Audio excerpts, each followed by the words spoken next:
దేవుని పరిశుద్ధ నామానికి స్తోత్రం కలుగును గాక. మన ప్రభు అయిన యేసుక్రీస్తు నామములో మీ అందరికీ నా శుభాలు, వందనాలు తెలియజేస్తున్నాను. దేవుడు ఈరోజు ప్రత్యేకంగా మన కోసం సిద్ధపరిచిన వాగ్దానాన్ని మనం ధ్యానం చేద్దాం. 2వ దినవృత్తాంతాల గ్రంథము 19వ అధ్యాయము 11వ వచనాన్ని మనం చదువుకున్నాం. దినవృత్తాంతాల 2వ గ్రంథము 19వ అధ్యాయము 11వ వచనం. ధైర్యము వహించుడి, మేలు చేయుటకై యెహోవా మీతో కూడా ఉండను. ధైర్యము వహించుడి, మేలు చేయుటకై యెహోవా మీతో కూడా ఉండను.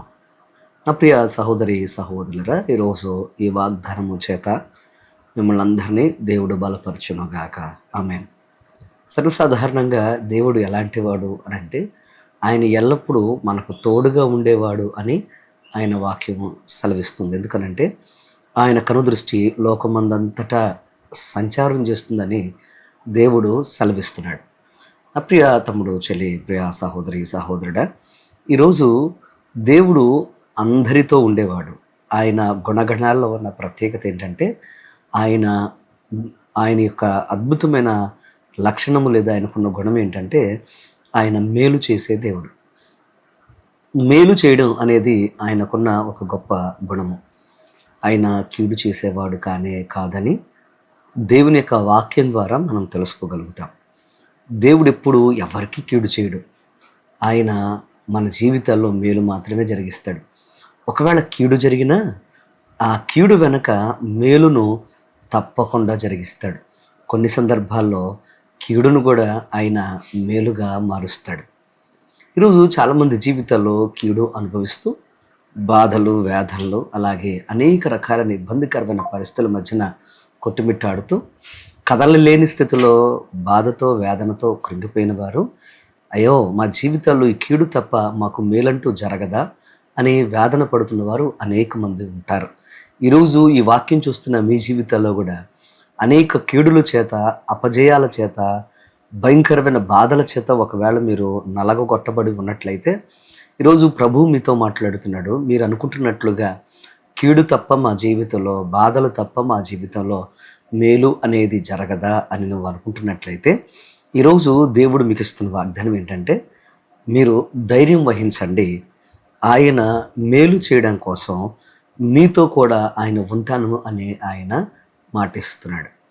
నా ప్రియతముడు, చెల్లి, ప్రియ సహోదరి సహోదరుడా, ఈరోజు నువ్వు ధైర్యముతో నీవు నీ జీవితంలో దేవుణ్ణి ఆహ్వానిస్తూ నువ్వు ముందుకు సాగగలిగితే నువ్వు అద్భుతమైన ఆయన మేలును, నువ్వు అద్భుతమైన ఆయన కార్యాన్ని చూస్తావు.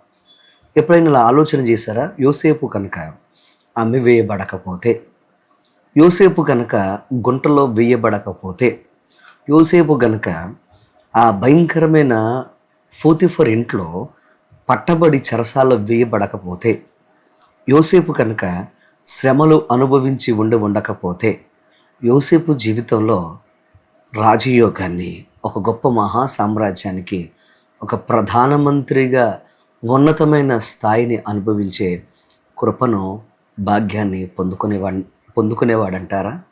ఒక్కసారి ఆలోచన చేయండి. ఎందుకు మీకు ఈ మాటలు గుర్తు చేస్తున్నాను అని అంటే, ప్రతి కీడు వెనక ఆయన మేలు జరిగిస్తూ నీ జీవితంలో బాధలో, కష్టములో, వేదనలో ఉన్నప్పుడు నీతో ఉంటూ ఆయన నిన్ను ధైర్యపరుస్తూ ముందుకు నడిపిస్తాడు. ఎందుకనంటే నువ్వు పొందుకోవలసిన ఆశీర్వాదం, నువ్వు పొందుకోవలసిన దీవెన, నువ్వు పొందుకోవలసిన అద్భుతం చాలా అద్భుతంగా నీ కోసం ఎదురు చూస్తుంది కనుక నీ జీవితంలో ఆ వాటిని నీకు ఇవ్వడం కోసం ఆయన నిన్ను ధైర్యపరుస్తూ నీతో ఉంటాడు అనే విషయాన్ని మీరు గమనించాలని మీకు మనవి చేస్తున్నాను. ఈరోజు ప్రభు మీతో మాట్లాడుతుండగా మీ జీవితంలో ఒకవేళ తరచుగా బాధ, వేదన అనుభవిస్తున్నట్లయితే, కష్టము, అనారోగ్యము వెంటాడుతున్నట్లయితే, అనేక రకాలుగా ఇబ్బందులు మీ జీవితంలో అనుభవిస్తున్నట్లయితే ప్రభు మీతో మాట్లాడుతున్నాడు. ఈరోజే ధైర్యం వహించి ముందుకు సాగండి. అది ఉద్యోగపరమైన, వ్యాపారపరమైన, వ్యవసాయపరమైన కష్టం ఏదైనా ఈరోజే మీ జీవితంలో ఆయన అద్భుతంగా మీకు పరిష్కారం ఇస్తూ శ్రమల కొలిమేలలో మీకు తోడుగా ఉండి మిమ్మల్ని ముందుకు నడిపిస్తారు. అట్టి కృప ఈరోజు ప్రత్యేకంగా దేవుడు మీకు అనుగ్రహించునుగాక. ప్రార్థన చేసుకుందాం. కళ్ళు మూసుకోండి. మా పరమ తండ్రి నీకు వందనాలు, స్తోత్రాలు. బిడ్డలు ఎంతోమంది నాయన ఈ రోజున ఎన్నో ఇబ్బందికరమైన పరిస్థితుల్లో ఈ వాక్యం చూస్తున్న బిడ్డలు, అయ్యా నలిగిపోతూ మాకు ఇంకా విడుదల లేదా, దేవుడు మాతో ఉండడా, మా జీవితాల్లో మాకు నెమ్మదిని ఇవ్వడా అని ఎవరైనా బాధపడుతూ ఉంటే, వేదన పడుతుంటే బిడ్డలందరినీ జ్ఞాపకం చేసుకోండి.